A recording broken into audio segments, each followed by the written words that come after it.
शिक्षा राष्ट्रीय चेतना जगाने का साधन है। कभी इनका भी भरा पूरा परिवार था, इनकी भी हंसती खेलती दुनिया थी। परिवार में इनका सर्वोच्च महत्व था। पर समय के परिवर्तन ने आज इन्हें अकेला कर दिया है।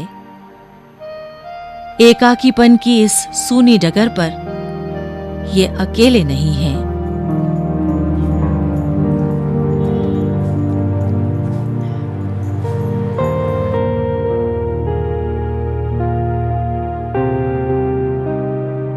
जब आज के स्कूली बच्चे बुजुर्ग बनने की तैयारी में होंगे, 30 करोड़ से भी अधिक लोग अपने ही परिवार और समाज में अकेलेपन के शिकार होंगे।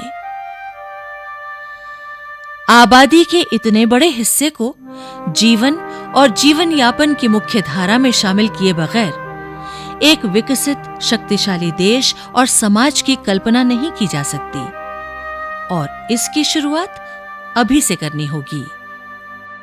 परिवर्तन एक शाश्वत सत्य है। समय के साथ बदल जाते हैं सामाजिक यथार्थ, जीने के तौर तरीके और जीवन मूल्य। रोजी की तलाश में घरों से दूरी बढ़ी, संयुक्त परिवार टूटते चले गए। पुराने घरों के साथ बुजुर्ग भी छूटते चले गए।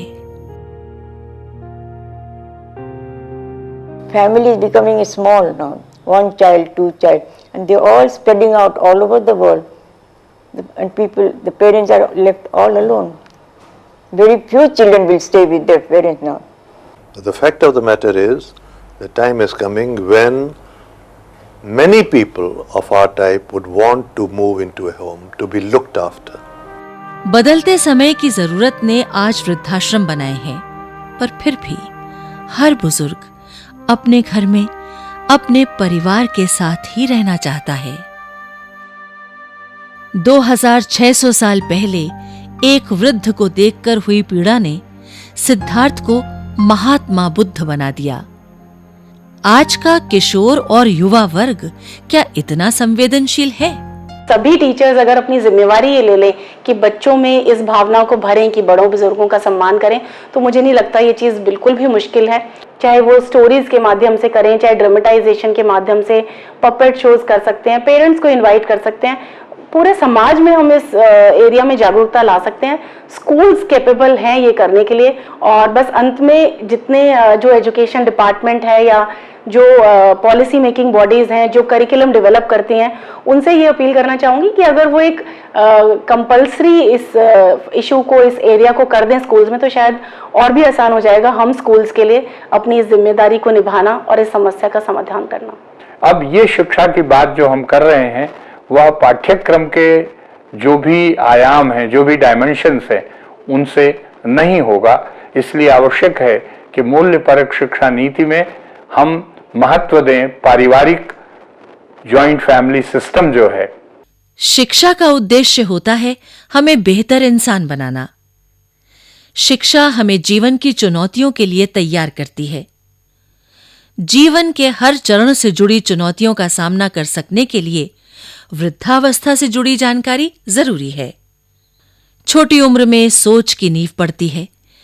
इस उम्र में सच और अच्छाई को अपनाना सबसे सहज है। बच्चों में सामाजिक मूल्यों की रोपनी से ही हम एक पूर्ण विकसित पीढ़ी पा सकते हैं। स्कूल जाते बच्चे एक बेहतर कल की उम्मीद जगाते हैं।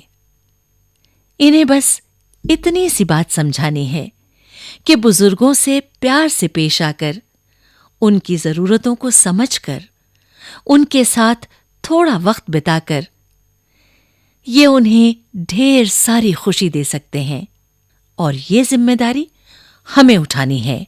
इस मुस्कान में इसी उम्मीद की झलक है कि जब आज के बच्चे बुजुर्ग होंगे तो शायद भारत 30 करोड़ अकेलेपन का देश नहीं होगा।